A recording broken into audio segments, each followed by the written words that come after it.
Everybody, this is Niall and Alex with the Drive Home Movie Reviews. And we just saw EPiC. Elvis Presley in concert. Yeah. It makes me like his live tracks even more than his CDs or cassettes or Vinyls. records. Yeah. You know that one song that I always like? Yeah. The American Trilogy. Yeah. Live is just amazing. Yeah. Watching on YouTube. He's so fun with his band. They really do some experimental things and they just go with the flow, and Elvis really rocks out. I guess that's what I really took away from it, is that he's so easygoing and they just had a lot of fun on stage. Yeah. He didn't really plan it out. Hell, sometimes you just be like, I don't remember the words. Yeah. Well, Well, when they went to go do this residency, I think he had 426 songs. They had to narrow it down to 20. But I really liked it. It went by really fast. yeah, it did. I'm an Elvis Presley fan. I do not like his colonel manager guy. I think he's the downfall of Elvis.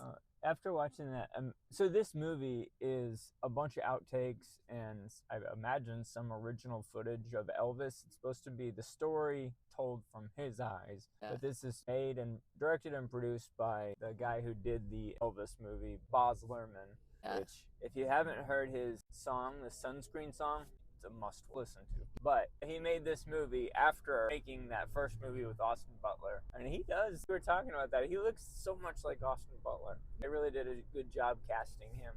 I don't know, I had a fun time. I was like bobbing my head, people were clapping along. It felt like we were at an Elvis concert. It was in the IMAX too, so it was really powerful. It was loud and felt like you were at one of his concerts. It's cool to watch his songs go from a song he just did on the guitar to being a big band instrumental piece. Yeah, it reminded me honestly a lot of Peter Jackson, who just did the outtakes from the Beatles when they did their Let It Be album. It kind of felt like that, and it was restored to such a quality that it was like abnormally clear. Yeah. Seeing their faces, and you see the beads of sweat dripping down, and the colors were so vibrant. Elvis is a very handsome guy. I just hate what happened to him.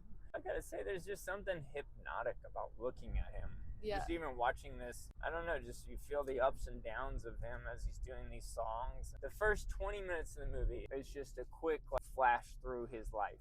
And then the last hour in the movie is him in and out of things he said or considered with these scenes from three, maybe 10 different concerts that he played in Vegas. Yeah, but all the same venue. Yeah, all in that Vegas place. I think it was 4. I guess he was probably one of the first people to do a residency in Vegas. Yeah. It said he sold it out consecutively for 636 shows or something. Yeah, he would do 7 days a week. Yeah, and sometimes 3 shows a day. Yeah, 3 shows. From 1966 to 1967 or 77. It was an absurd amount of time.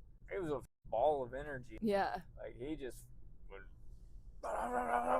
all the time. Wonder how he put on any weight at the end of his life. Doing that 3 times a day. Yeah. That's a freaking workout. Well, when they're drugging you. Yeah, well, that's true. I guess he's eating a lot. Also, you're not moving a lot when you're a strong gal. But when he's over there on stage, he was moving a lot. It seemed like everybody around him really liked him. This definitely was an older population going to see this movie. Yeah, the people in the theater too. I was talking about just on stage, right? Whenever he's recording music, it seemed like the people in the room really liked him. Yeah. I didn't get bad vibes, tension between them at all. No. He can compose. He's use that section, stop. It was cool to see that. It seemed very impromptu, but he almost like a maestro. Yeah. It was neat. I would have liked to have seen him. Me too. Even in Vegas. Maybe especially in Vegas. I just feel so bad for him. There's that sad undertone that is provided with the first movie, that he's kind of trapped there. He did his duty as an American and served when he got drafted. He didn't dodge the draft, even though he was seriously famous. I thought that was commendable. Although I did hear that he kind of got the Hollywood treatment in the military. Yeah, but he still win and draft dodgers like Trump. right? And I think he was like at the tail end of World War II.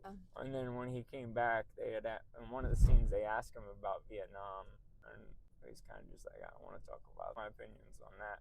I imagine he did not like what was going on, because they immediately cut to this scene where he's singing about, loving one another, and he does a lot of cover songs too. I noticed that. Yeah, well, like Hound Dog was one of the first copyright cases in music. Was it? He didn't write Hound Dog? No, he did, but it was said that he stole the idea from a black artist who had a song called Cat Dog.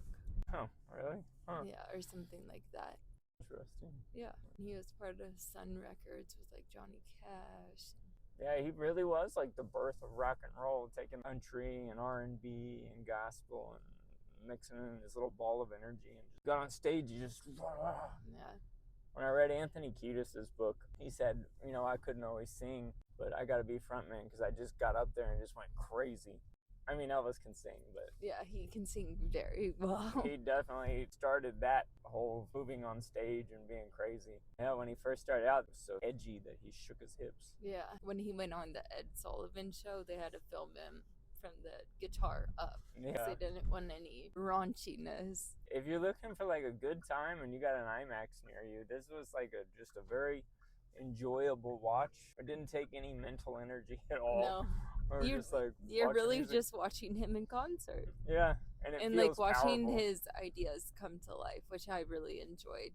He is such an amazing vocalist, guitarist, composer, just everything. And like you said, that whole time, you just kind of feel like, oh, he got stole from us by that evil Colonel guy. Because, I mean, he deserved to tour where he wanted. I can't imagine. Well, I know how it feels to have some kind of goal that you're setting towards, whether it be a world tour or not, and then watch everyone around you get to do those things and move on. And I imagine that was easy for him to fall into drug addiction at that point. Yeah.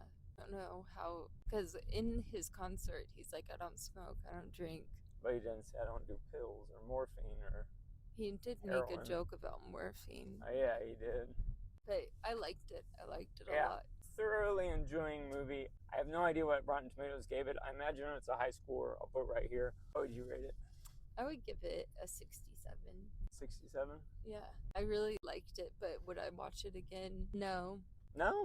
I would watch it again. I would buy the soundtrack for that movie, though. I would go right back, because we watched it in IMAX. Oh, hell, IMAX! What would you give it? I'd give it a 90. 90? Okay, I'll bump mine up to a 79. I really like that kind of stuff, so wish they would have done that for the Beatles. I would have watched that in IMAX. Yeah, I didn't. That's our review. Toodaloo. So, toodaloo. Hello. Hello. Hello. Hello.